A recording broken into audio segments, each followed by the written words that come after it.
Semuanya, saya mau mengangkat sebuah isu yang viral beredar dari WA ke WA, dan saya juga mendapatkan WA-nya agar dia tidak menjadi berita UGM, underground movement. Ya, kita angkat ke permukaan, tapi tentu dengan azas praduga tak bersalah dan juga pertanggungjawaban transparansi. Jadi azas praduga tak bersalah itu harus diimbangi dengan azas transparansi agar ada keseimbangan. Jangan kemudian dijadikan bunker perlindungan terhadap perilaku-perilaku yang koruptif.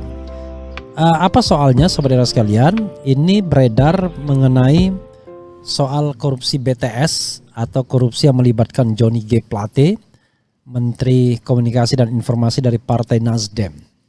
Pendukung atau penentang atau pembenci atau orang yang tidak mendukung Anies bertepuk tangan dengan dibukanya kasus ini, langsung berimajinasi bahwa uang 8 triliun itu adalah untuk pemenangan atau untuk nominasi Anies Baswedan. Anies malah menantang bahwa mafia dibuka semua, termasuk mafia BTS. Begitu ada isu mafia BTS dibuka, malah yang gemetar orang-orang di seputar kekuasaan istana karena ada WA yang beredar yang tentu harus diklarifikasi lebih lanjut, diinvestigasi lebih lanjut. Yang jelas sudah viral nama-nama yang tersangkut, tetapi kita tidak sebutkan di depan secara spesifik. Kita bacakan berita saja. Jadi based on berita yang sudah dituliskan atau dikabarkan oleh Sumbawa news.com. Viral indikasi nama-nama terlibat korupsi BTS. Muslim Arbi, _2, Kejaksaan Agung harus panggil Hasto hingga suami Puan. Apa masalahnya? Oke, coba kita bacakan ya. Jangan sampai kemudian seperti kata Surya Paloh, ada maling teriak maling gitu. Tapi tentu kita tidak boleh menuduh siapa yang maling, siapa yang berteriak. Tetapi intinya adalah itu adalah ungkapan yang umum saja untuk membersihkan negara ini. Yakin gak sih sebenarnya politisi-politisi yang setiap saat beredar dan berkoar-koar di wilayah publik itu orang yang bersih, komit kepada negara, atau sebaliknya orang yang menggaruk uang negara? We don't know exactly. Oke, kita coba bacakan ya. Jakarta, sumbawanews.com. Viralnya grafis dan narasi yang menguraikan indikasi nama-nama pejabat dan petinggi partai di balik korupsi BTS 4F Kominfo. Direktur Gerakan Perubahan Muslim Arbi mendesak Kejaksaan Agung untuk memanggil nama-nama yang sekarang beredar lewat jaringan WhatsApp. Oke, setelah ditetapkannya Johnny G. Plate sebagai tersangka dan ditahan oleh Kejagung dalam kasus dugaan korupsi BTS 4G yang diduga rugikan negara 8,3 triliun rupiah dan tersebar sejumlah nama seperti Sakti Wahyu Trenggono, suami Puan Maharani Happy Hapsoro, anaknya Mensesnek Pratikno, bahkan Hasto Kristianto, Sekjen PDIP, yang ditengarai berada dalam proyek tersebut, jelas Muslim kepada sumbawanews.com. Dijelaskan Kejaksaan Agung harus memanggil dan memeriksa semuanya dan jika terbukti harus ditersangka dan ditahan sebagaimana Johnny Plate, Sekjen Nasdem, ujar Muslim. Ditegaskan jika Kejagung tidak ingin dicap dalam kasus ini bersifat politis, maka nama-nama yang beredar tersebut segera dipanggil. Jika nama-nama yang beredar di WA Group dan ditengarai memang kebagian dalam proyek itu, Kejaksaan Agung segera panggil dan usut semuanya. Jika tidak, kasus Johnny Plate ini hanya bersifat politis dan hanya menyasar tokoh yang dianggap berseberangan dengan istana. Publik anggap Kejagung dipakai sebagai alat gebuk lawan politik istana, urainya. Kejagung diharapkan dapat menyikat habis karena nama KKN istana harus disikat habis kalau memang mau berantas korupsi dan tegakkan hukum. Jika tidak, Kejagung bebaskan Johnny G. Plate karena kasus ini murni perseteruan politik dan Kejagung terseret ikut-ikutan hancurkan lawan politik istana, pungkas Muslim. Ya, sahabat era sekalian, saya berpegang pada apa yang dikatakan Antoni Budiawan bahwa ya korupsi adalah korupsi. Dan kalau memang Johnny Plate korupsi tidak perlu diselamatkan, tetap harus diproses. Lalu begini sobat daerah sekalian, sering sekali di dalam satu kasus itu kita menemukan nama-nama lain yang diduga terlibat atau diduga paling tidak ikut cawe-cawe. Sayangnya tidak pernah selesai semua kasus seperti itu. Termasuk kasus Bansos Juliari Batubara misalnya, selesai begitu saja. Kasus Edi Prabowo selesai begitu saja. Jadi apakah ini juga akan hanya sampai Johnny Plate? Akan kita lihat. Tapi yang jelas begini, seandainya isu yang tadi dari WhatsApp ke WhatsApp itu liar beredar kemana-mana, maka dugaan saya kasus tidak akan dibesar-besarkan, akan dilokalisir terhadap Johnny Plate. Mereka yang ingin menyudutkan Anies Baswedan tidak akan lagi bersuara karena ternyata menempuh air di dulang terpercik muka sendiri. Ini yang tidak dihitung misalnya. Boro-boro uang itu mengalir ke pencalonan Anies ternyata mengalir ke pihak lain. Asumsi ya, analisis. Kenapa bisa begitu? Ya sederhana. Kata Antoni Budiawan, kasus ini kan sejak 2001 atau 2001. Jauh beberapa bulan atau bahkan lebih dari 1 tahun sebelum pencalonan Anies oleh Nasdem pada tanggal 3 Oktober 2022. Dan sebelum pencalonan itu Nasdem masih anak emas pemerintah. Itu yang harus kita garis bawahi. Nasdem masih menjadi garda terdepan pembela pemerintahan hari ini. Dan tentu Johnny Plate menjadi menteri dalam naungan sebuah koalisi istana, kekuasaan istana. Yang mungkin dia pikir dia tidak akan tersentuh apa-apa. Tapi begitu haluan Nasdem dibelokkan Surya Paloh, banyak penumpang yang tidak siap. Salah satunya Johnny Plate. Karena ada kasus yang bisa diungkap. Menteri-menteri lain juga mungkin akan terjadi yang dari Nasdem. We don't know exactly. Makanya kata Anies Baswedan, dan ini benar, cara terbaik untuk melindungi diri dari korupsi itu adalah tidak korupsi. Tidak korupsi. Walaupun tidak korupsi pun kadang-kadang juga dicari-cari kesalahannya. Kalau kita menjadi pejabat publik, Anies sedang dicari kesalahannya di Formula E misalnya. Jadi tapi itu penting dalam aspek vertikalnya. Horizontalnya oke lah urusan duniawi. Tapi kalau kita punya moral yang tinggi bahwa kita tidak melakukan tindak pidana korupsi, kita tenang saja menghadapi tuduhan macam-macam. Ya, termasuk Refli Harun misalnya. Ada yang mengatakan akan dibongkar perilakunya ketika jadi Komod BUMN. Alhamdulillah. Yang membongkar pasti putus asa karena Refli Harun tidak terlibat apapun. Ya, boro-boro mau korupsi, ngomong proyek saja nggak ada. Jadi orang lain tidak bisa mencari kesalahan kita karena kalau kita memang dari awal sudah memasang tembok yang tinggi. Jadi boro-boro ya, uang besar, uang kecil pun tidak. Misalnya uang kecil itu adalah dikasih suap kecil-kecil oleh rekanan yang pengen mendapatkan proyek. Enggak ada sama sekali. Jadi alhamdulillahirrabbilalamin. Jadi dengan tenang kita mengakhiri jabatan. Oke. Itu yang harus kita pahami ya Sobat Era sekalian. Jadi cara terbaik untuk menghindarkan diri dari korupsi dan agar pejabat yang menjadi teman kita enggak masalah adalah tidak korupsi. Ada tidak cawe-cawe, tidak hengki-pengki. Susahnya adalah ketika Anda mau mulai menjadi pejabat, Anda memberikan fasilitas kepada teman Anda sendiri. Kalau fasilitasnya itu adalah fasilitas yang memang dari sisi good governance dibolehkan, gak ada masalah. Toh informasi itu penting juga didapatkan. Tetapi kalau itu dengan suap, dengan pemberian, dengan katakanlah ngambil atau maling uang negara, nah itulah persoalannya. Kalau Anda berdagang biasa saja nggak ada masalah. Misalnya karena kedekatan Anda mendapatkan kuota impor dari Menteri Perdagangan atau Koperasi misalnya, atau Menteri Perdagangan. It's okay. Sepanjang Anda tidak bayar Menteri Perdagangan.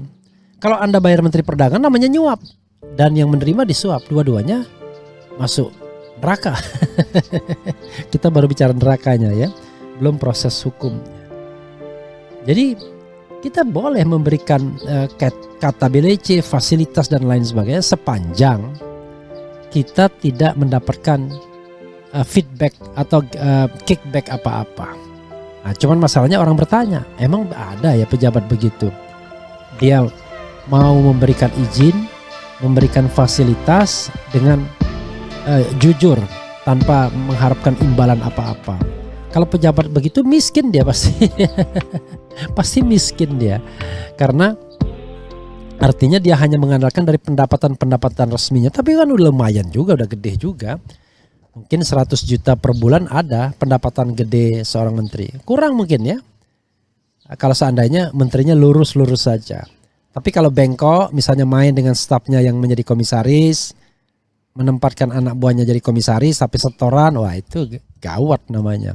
Karena gaji komisaris BUMN, apalagi di ring 1 seperti Pertamina, kemudian bank-bank, PLN, itu jauh lebih besar dibandingkan pendapatan seorang menteri. Dan ini aneh bin ajaib. Nanti besok-besok kalau ada kekuasaan, tolong ini diperbaiki. Agar jangan orang kemudian moral hazard, berlomba-lomba jadi komisaris, pekerjaan tidak ada. Apalagi yang komisaris, yang pejabat publik yang rangkap jabatan tapi gaji jalan terus. Nah ini kan zalim namanya. Dan banyak aktivis terjerembab karena itu. Setelah 25 tahun reformasi, yang dinikmati bukan bagaimana membangun demokrasi, memberantas korupsi, tapi menjadi bagian dari penggaruk atau pengeruk uang negara. Kapal keruk juga akhirnya. Lalu apa bedanya dengan situasi yang mereka kritik sebelumnya? Sekarang bahkan mereka menjadi orang yang menikmati apa yang mereka kritik. Lalu tiba-tiba mereka dengan tenangnya mengatakan, ya gantian. Waduh, kita ingin negara ini lebih baik, bukan lebih buruk. Bukan kemudian roda berputar, orangnya berganti tapi kelakuannya tidak. No, kita pengen yang baik ya. Kita ingin menuju masyarakat yang baldatun thayyibatun warabun ghafur. Jadi kalau misalnya yang terpilih seperti Anies tidak begitu, ya nggak usah pilih ya. Ganjar tidak begitu, nggak usah pilih. Prabowo tidak begitu, nggak usah pilih. Kalau belum apa-apa sudah berpikir bagaimana korupsi atau bagaimana misalnya membiayai partai politik dan lain sebagainya. Sobat RH sekalian, terus saja isi polling-polling di RH Channel. Polling terbaru adalah siapa wakil presiden pendamping Anies, dan yang dicantumkan Ahmad Heriawan, Erlangga Hartarto, AHY, Khairul Tanjung, Muhaimin Iskandar. Lumayan, baru 1 jam sudah 17.000 yang voting. AHY 84%, tambah besar kemenangannya karena Gatot Nurmantio di remove sehingga agak mutlak kemenangan AHY jadinya. Coba kita bacakan komentar sobat era sekalian terkait dengan ini. Yang jelas Anies Baswedan termasuk yang mendorong agar kasus ini dibuka, mafia dibuka. Jadi siapa yang terlibat jangan dilindungi. Karena itu, ini kata AHY ya, kalau dia melindungi kawan itu namanya apa? Abuse, namanya obstruction of justice. Tapi kalau dia mengincar lawan itu namanya abuse of power. Nah kita tidak ingin baik obstruction of justice maupun abuse of power. Kita tidak mengatakan bahwa mereka pasti salah, tetapi harus ada proses yang jujur, adil dan transparan. Sehingga mereka bisa mempertanggungjawabkan ya secara transparan apakah mereka terlibat atau tidak ya. Oke. Kita bacakan sedikit ke sobat era sekalian. Oke. Solusi saat ini adalah Anies Presiden RI. Gas, oke, guling rezim Garong. Assalamualaikum, hukum harus ditegakkan untuk semuanya, tidak hanya menyerang lawan tapi juga kawan. Anies Baswedan, ini kata Anies ya. Kuman di seberang lautan tampak, gajah di pelupuk mata tak tampak. Say no to corrupt. Anies RI1, bongkar kasus ini secara transparan. Siapapun yang terlibat mau dari unsur manapun agar marwah Kejagung dapat dijaga. Iyalah. Jadi jangan kawan kita proses tapi lawan tidak. Terbalik ya. Lawan diproses tapi kalau dia kawan kita milih reses. Bongkar kasus ini secara transparan. Oke. Semoga Allah Subhanahu wa taala membuka semua yang terlibat dalam korupsi Johnny Plate dan tidak terkecuali dalam lingkaran istana. Kejagung dibayar rakyat lewat pajak kok malah bersikap seperti semaunya sendiri. Bongkar semua yang terlibat kasus korupsi BTS. Sebagian besar politisi koalisi penguasa punya bisnis proyek-proyek pemerintah. Kalaupun ada nama-nama istana nggak akan dipanggil dan diperiksa. Ya mudah-mudahan salah Sahnul Pasaribu ini walaupun banyak benarnya. Plate harus berani membuka rekan-rekannya yang menikmati korupsi miliunan. Oke. Ya memang kuncinya salah satunya ada di Johnny Plate. Ngembet kasusnya Plate, lanjutkan. Semakin kuat keinginan berganti penguasa karena akan banyak cerita lebih menarik. Mungkinkah buat safari politik Anies dan bagi-bagi door prize? Belum sudah teriak-teriak dijegal dan dizolimi. Pencinta ulama ya. Jadi apa yang Anda katakan itu sesuatu yang tidak punya bukti awalnya. Yang kita omongkan ini sesuatu yang beredar di grup-grup WhatsApp. Tapi dua-duanya memang harus dibuktikan. Jadi azas praduga tak bersalah. 8 triliun itu mengalir kemana? Apakah mengalir ke pemenangan Anies Baswedan? Apakah mengalir ke justru lingkungan-lingkungan kekuasaan, kan begitu?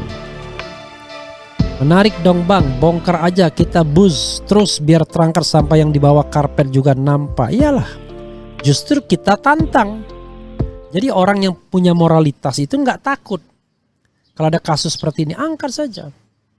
Kecuali tadi banyak masalah ya. Enak kan jadi orang yang nggak ada masalah. Nah, cuman nggak ada masalah pun kadang-kadang diincar juga untuk dibungkam, dikriminalisasi ya. Ayo Kejaksaan Agung, jaga kehormatanmu, tangkap semua. Nanti di persidangan kan disebut orang-orang yang terima duit. Iya, tetapi kan dalam kasus EKTP sudah disebutkan, tapi kan nggak diproses juga. Cawapres Anies RU untuk memenangkan di Jabar dan Jatim. Mana perlu kemenangan di Jateng? Ya perlulah. Di Jateng tidak perlu kemenangan, tetap perlu kemenangan dimanapun, tapi gapnya ya jangan terlalu jauh. Misalnya lawan 85%, Anies cuma 15%, lama-lama kalah nanti. Karena one person, one vote, one value. Jadi prinsip opofop ya. Oke. Kemudian apa lagi? Ada gajah di balik tebang pilih, lawan disut, kawan disimpan. Jika ingin memberantas korupsi maka jangan pilih-pilih kawan atau lawan, sikat. Kalau cuma lawan yang disikat, gimana tuh kabar skandal keuangan 341T? Bukan 341, 349T. Perangkap sudah mulai disebar, subsidi mobil listrik, mafia gentayangan, jalan tol versus jalan non berbayar. Sekarang reaksi sedang berjalan. Kita tunggu siapa-siapa yang akan masuk perangkap. Ya kalau tidak mau masuk perangkap jangan korupsi lah, kira-kira begitu. Saya juga sarankan ke depan, pemilu itu murah aja, jangan mahal-mahal. Agar kemudian orang tidak berpikir korupsi untuk memenangkan pemilu, untuk membayar sana, membayar sini.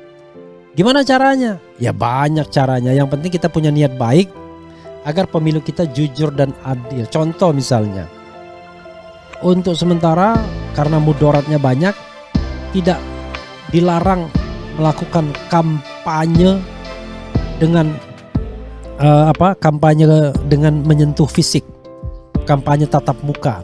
Kampanyenya harus melalui media saja, baik itu media sosial maupun media lainnya. Misalnya 45 hari terakhir. Jadi tidak ada sentuhan fisik dengan masyarakat pemilih. Kalau ada kesentuhan fisik, waduh berat. Lagian juga masyarakat pemilihnya ketika misalnya kandidat berkunjung, yang ditanya sumbangannya apa? Nih yang ditanya. Ditanya kaos, ditanya. Karena sudah biasa mereka diajarkan untuk seperti itu.